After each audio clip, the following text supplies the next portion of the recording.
Typically, we look for companies that have a high growth potential, but in terms of stage, we haven't restricted ourselves to any stage of company. So we've done early stage biotech companies that we know are years and years away from commercialization. At the same time, we've done companies that are making money, that are cash flow positive when they come to us, and need money for, really taking the company to the next level. What we don't do is we don't do proof of concepts. So if somebody wants money to see if something will work, we don't get involved in that. So the first thing we do is look at the entrepreneur. That is the most important person, because you can have a good idea and a great entrepreneur, and they'll make something out of it. You can have a great idea and a lousy entrepreneur, and they're not going to be able to do anything with that idea. So we look at the entrepreneur first, we look at their drive, we look at their experience, we look at, the kind of characteristics that they have and the vision of the future of this company.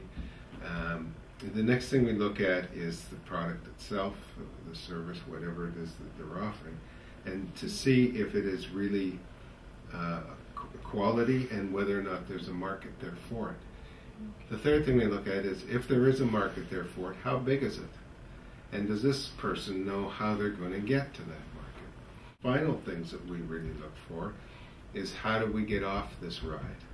At what point, when do you expect to have what we call an exit, so that your investors are going to get paid back and the company is, either sold or goes public or whatever.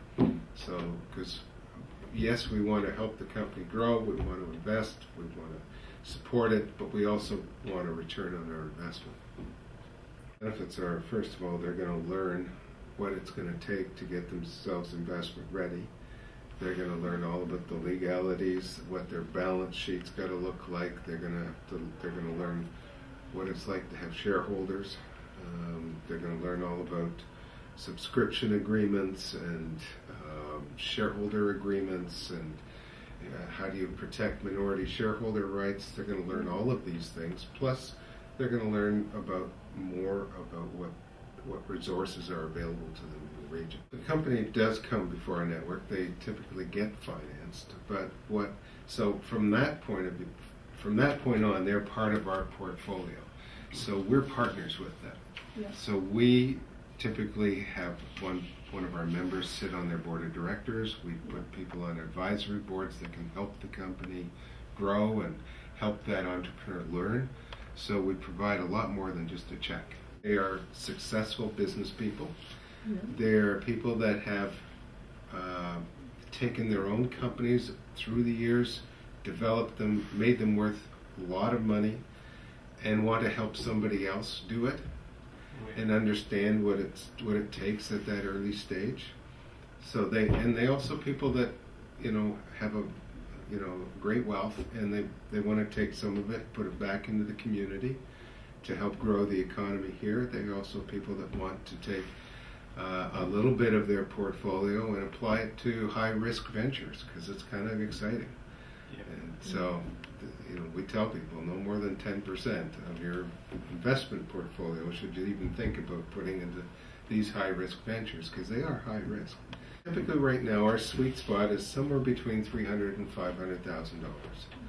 And the reason for that is just simply the mathematics. Our members on each deal, the minimum is usually investment is usually $10,000. Okay. So if we have 100 members, 60 of them show up at the meeting, half of them want to invest, 10,000 each, there's $300,000. Okay, some invest more, depending on the deal too. We've had one deal we did $1.5 million in, because it was such an exceptional opportunity, and that was one of our exits. The company went public, and the members have made a lot of money.